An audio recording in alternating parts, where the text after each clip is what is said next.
Bonjour à tous, nous sommes Erev Shabbat Toldot Tafshin Peivav.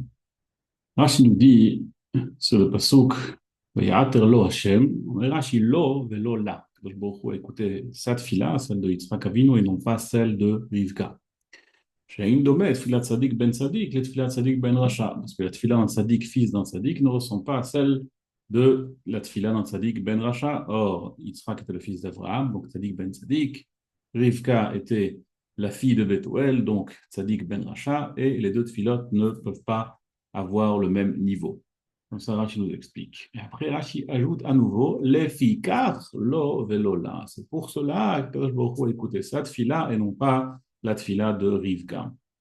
Alors, beaucoup de Sfarim relèvent ce Yitour Lachon, le fait que Rashi ait répété à nouveau les fikar lo velola. Très bizarre que Rashi il explique quelque chose, il dit Vayetar lo, mais Rashi lo velola. Pourquoi? Parce qu'il y a un domaine philosophie. Après, il répète les fikar lo velola. Ma Yitour Lachon zé. Pourquoi est-ce que Rashi nous ajoute ces mots-là? Il y a un autre Rashi qui ramène le fameux Midrash Veitorotsetsu Abanim Bekirba. Rashi nous dit Al-Korach Amikra Omer Darsheini. On est obligé ici d'ajouter une dracha, même si ce n'est pas le chat Pashut. C'est quoi Retzitza? Mais Rashi Retzitza, Rabboteinu Darshu Ritza, qu'il courait. Lorsqu'elle passait à côté de Pitrei Torah, Shem Vaever, la yeshiva de Shem Vaever, alors Yaakov courait parce qu'il voulait sortir. Et lorsqu'elle passait à côté de Pitrei Avodazara, Aïsav courait parce qu'il voulait sortir. Autre chose, Rachid nous dit un autre pshat mitzvot et simzeim ze, merivim ben acharat shnei olamot, ils se disputaient l'héritage des deux mondes, olam hazeh et olam haba. Comme ça, Rachid nous explique Vaïtrotetsu. Après, elle dit, Vatomer imken, si c'est comme ça, mais Rachid gadol tsar haïbour. Si le tsar haïbour est tellement grand, si la peine de donner naissance, d'être enceinte est tellement dure, là, mazé anochi, pourquoi est-ce que j'ai prié pour ce rayon, pour cette grossesse? Comme ça, Rachid explique, là, mazé anochi. Beaucoup de Sfarim relèvent cette difficulté. Pourquoi, comment est-ce que Rashi peut dire une chose pareille? Que Rivka, Kavyachol, a regretté la tfila qu'elle a fait. Rivka, qui était à Kara, qui a prié pendant des années pour tomber enceinte. Elle dit, là, mazé anochi, à quoi ça sert que j'ai prié? Bemet, le Or HaChaim Akadosh, il ramène ce Rashi et il dit ces mots-là. Ein adat maskemet alav shetim'as atzadeket beheriona letzad atzar. Ce n'est pas recevable, ce n'est pas acceptable une chose pareille, que on dira que Rivka ne voulait plus être enceinte à cause de la peine que la grossesse lui a causée. C'est impossible de dire une chose pareille.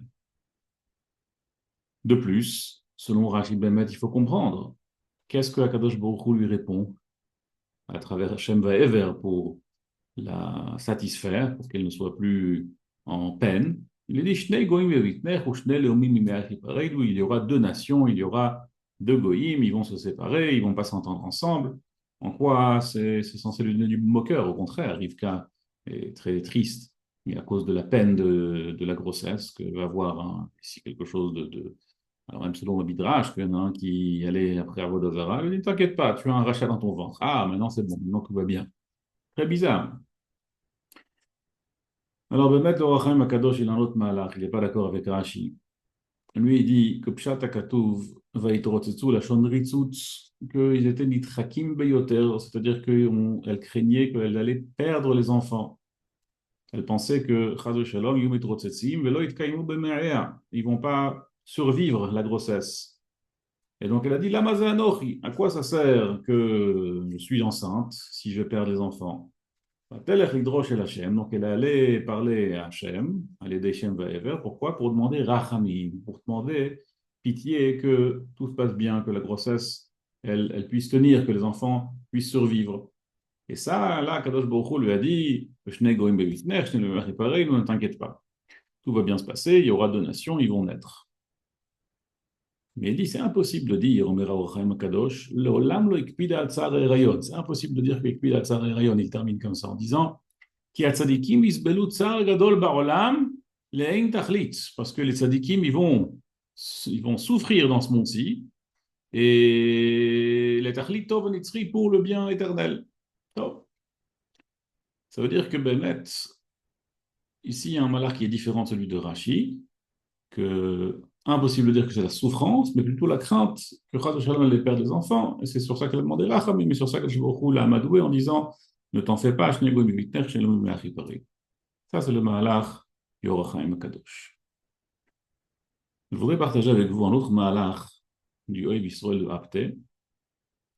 Et avec cela, on pourra aussi répondre le Rashi précédent qu'on a évoqué. Pourquoi est-ce que Rashi répète à nouveau l'effikar, lo velola? Quand Rashi explique lo velola, pourquoi est-ce que Kadosh Baruch Hu écoutait la tfila de Yitzhak et non pas de Rivka, nous dit Rashi, et notre domaine tfila tzadik ben tzadik, tfila tzadik ben rasha. L'effikar, c'est pourquoi Kadosh Baruch Hu, il répète l'effikar, lo velola. Il dit à nouveau, c'est pour cela que lo velola, on n'a pas compris c'est quoi l'effikar, lo velola. Et on a amené que beaucoup de Sfarim sur Rashi relèvent cette difficulté. Alors maintenant, Israël, il pose la même question que le Or HaChaim Akadosh. Il disait, Pelle, qu'une tzadeket comme Rivka, elle ne va pas avoir, elle ne va pas vouloir d'enfant juste à cause du tsar Haïbour, juste à cause de la peine que lui cause sa grossesse. Lama Zanochi, comme Rashi explique, Lama Nochi Ra'a, quand elle voit le tsar Gidul Banim, le tsar du Rayon, elle dit, c'est impossible de dire une chose pareille. Il rajoute, il dit, c'était quand même une dame intelligente, à part qu'elle était Rivka Imen, où elle savait que ça existait cette chose de Tsar Haïbo. Elle a compris que ce n'était pas quelque chose de facile. Et surtout, la même question que le Rachaim Akadosh, en quoi lui, ils sont censés lui améliorer la situation. Il lui dit, tu auras deux goïms, tout va bien. C'est pas censé améliorer la situation. Elle a ici un tsar Gidul Banim. Et maintenant, au contraire, le fait qu'elle entende qu'en plus elle a un rachat qui arrive, c'est censé lui faire encore plus de peine. C'est pas censé lui remonter le moral.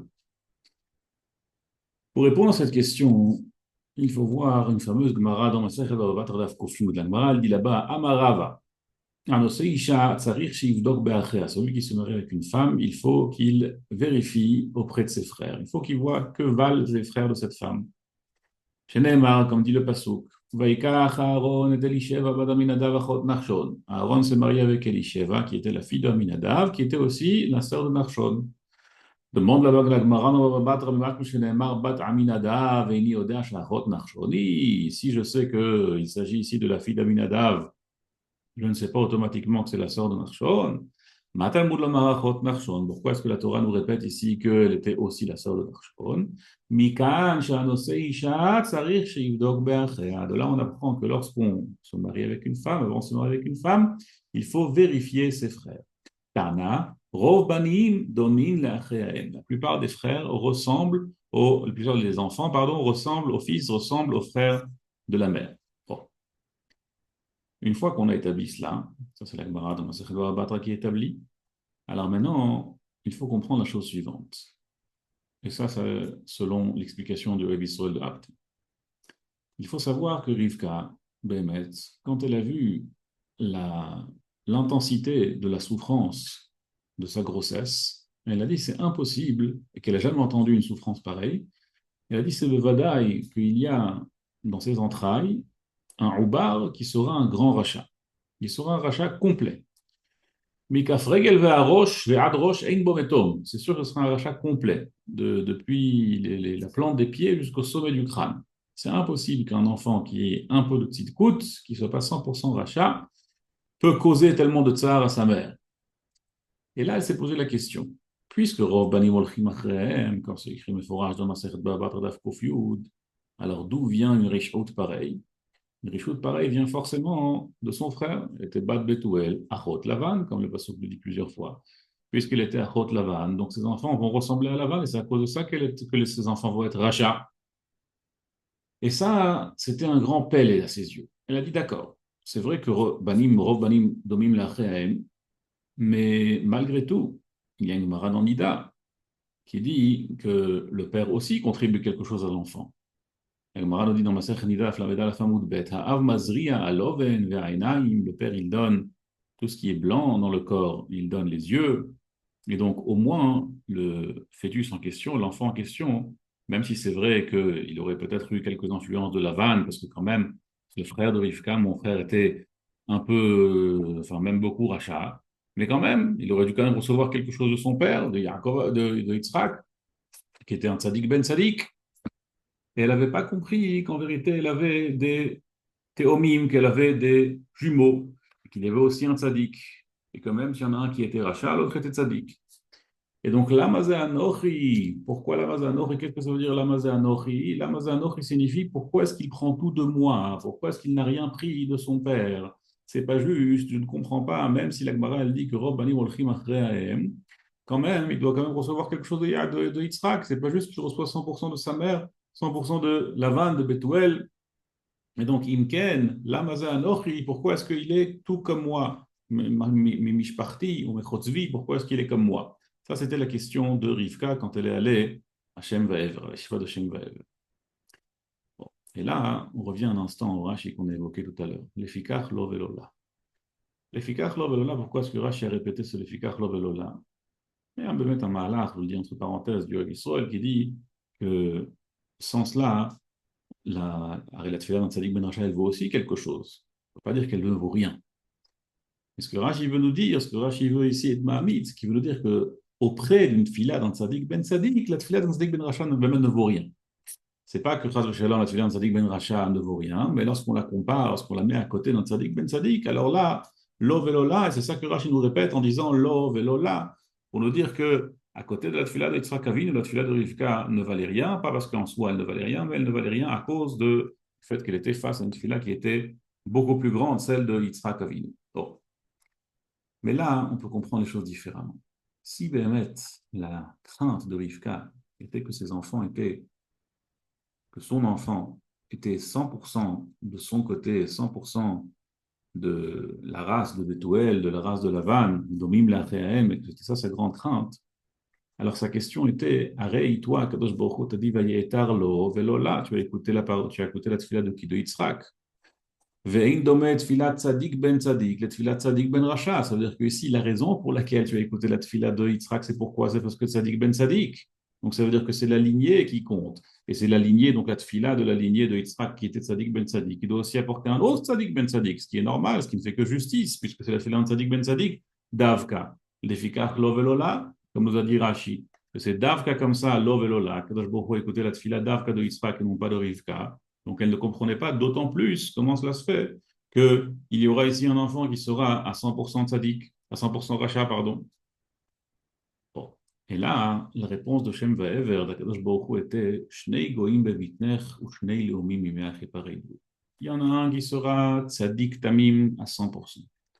Il y en a un qui sera rachat à 100%. Mais c'est là que vient la grande réponse de Shem Vaever, que celui qui sera rachat betachlit aresha, celui qui sera complètement rachat, ce n'est pas du tout à cause de toi, ce n'est pas du tout parce que tu es la sœur de Lavan, ce n'est pas du tout parce que Rov Banim Domim Lacheahem, comme dit la Gemara de Baba Batra. Et là, le Bevitner, c'est quoi? C'est Shneim Tzadikim. C'est lorsqu'ils sortiront, que chacun ira après son Yetzer, que chacun il va écouter son Yetzer, là les choses vont changer. Mais toi, Mitzider, toi de toi-même, à cause de toi, les enfants, ils sont complètement tzadikim. Bevitner, ils sont shnegoïm, mais les umim, le fait qu'ils vont changer, le fait qu'il y en a un des deux qui va devenir complètement rachat, c'est pas du tout à cause de toi. Ça, c'est quoi? C'est juste mimé pareil quand ils vont sortir. Donc, Bemet, Bebitner, ils sont tzadikim, et par la suite, ils vont sortir. Il y en a un qui va devenir rachat, mais il va devenir rachat à cause de lui, mimeaïchi pareil, de mitzad et non pas à cause de toi. Et là, on peut mieux comprendre la réponse d'Akadosh Baruch Hu, parce que Bemet l'effikach lo velola, Akadosh Baruch Hu, il a entendu la tefila de Yitzhak Avinu Davka qui était tzadik ben tzadik, Bemet ses enfants étaient mitzad atzmam, c'était tzadikim gmurim. Mais la problématique était que Miméaïchi pareil, donc par la suite, il y en a un qui va écouter son cœur et qui va devenir rachat, mais ça ne va pas être de la faute de Rivka ni de Yitzhak, et ça n'a rien à voir avec la lignée de Lavan et de Bethuel. Ça, c'était donc le dialogue selon le Israël qui nous répond de Rashi. Mais je voudrais ajouter sur cela un enseignement du Mari de Belz. Mari de Belz, il pose une question très générale. Il dit comment ça se fait, Bichlal, que Rivka avait une sheila quelconque ici. Arei, la Gemara dans Masechet Nedarim nous enseigne que Kadosh Baruch Hu, il a dit à Abraham, il a promis qu'il be Yitzhak kare lechazer. Tu auras la descendance avec Yitzhak, par Yitzhak. Chazal son doresh be Yitzhak velo kol Yitzhak. Par la descendance, par une partie de la descendance de Yitzhak, viendra ta descendance d'Abraham Avinu, Mais l'Okol Yitzhak, pas toute sa descendance. Pourquoi? Parce qu'il aura aussi Esav. Donc Rivka savait depuis le début, que la promesse que Kadosh Baruch Hu, il a fait à Abraham, elle était connue par Yitzhak et par Rivka. Donc elle savait déjà que pas toute sa descendance allait être des tzadikim. Donc qu'est-ce qu'elle vient demander à Hachem Vaever? De quoi elle se plaint? Elle savait très bien qu'elle avait un enfant qui allait être rachat. Et même si son enfant actuel il est complètement rachat, elle doit le savoir. Et peut-être que l'enfant tzadik qui viendra par la suite. Ma baya, c'est quoi le problème? C'est quoi la grande question? C'était quelque chose qui était prévu, qui était écrit depuis la promesse de la Kadosh Baruch Hu. Comme ça demande le mari de Belz. La réponse, elle est que Bémet, Rivka a tellement prié pour avoir un enfant tzaddik que pour elle, c'était impossible que la névoie allait être mitkayem. C'était impossible que la prophétie allait s'accomplir. Elle a dit, si j'ai tellement prié, j'ai tellement fait la tfila pour cet enfant, c'est impossible qu'ils ne seront pas tzaddikim. C'était la tana de Rivka. Parce que la tfila, elle change tout. La tfila, elle change même une névoie, même un décret, même une promesse que Kadosh Baruch Hu, il a fait à Abraham. Même ça, la tfila, elle peut changer. Donc elle a dit, Hachem va j'ai prié pour ses enfants. C'est impossible. Là, Mazé qui a conservé toutes mes prières, et finalement, n'est pas un enfant tzaddik. Sur ça, hein, lui répond Hachem Vaever, pour les hommes, il homme yematz. Pour les hommes, il homme yematz, ça veut dire qu'une nation sera plus forte que l'autre, c'est le pshat pashut. Mais le drouche, il est qu'une nation se renforcera à travers l'autre. Le répond Hachem Vaever, et Kadosh Baruch Hu, il a créé Esav, pourquoi? Pour que Yaakov existe, pour que Yaakov soit Yaakov, pour que Yaakov soit un grand tzaddik. Parce que s'il n'y avait pas ici Esav contre qui faire la guerre, s'il n'y avait pas ici Esav qu'il fallait combattre, alors Yaakov n'aurait pas été Yaakov. Ça aurait été certain tzaddik, mais ça n'aurait pas été Yaakov Avinu Bechira Avot, le plus grand des patriarches, s'il n'avait pas cette guerre constante face à Esav. Donc le Om Bilom Yematz Bishvil Yaakov Barati Esav. C'est pour Yaakov que j'ai créé Esav. Donc les Olam Tatfila, elle a été, écoutez, et tout ça pourquoi? Pour que Yaakov puisse devenir Yaakov.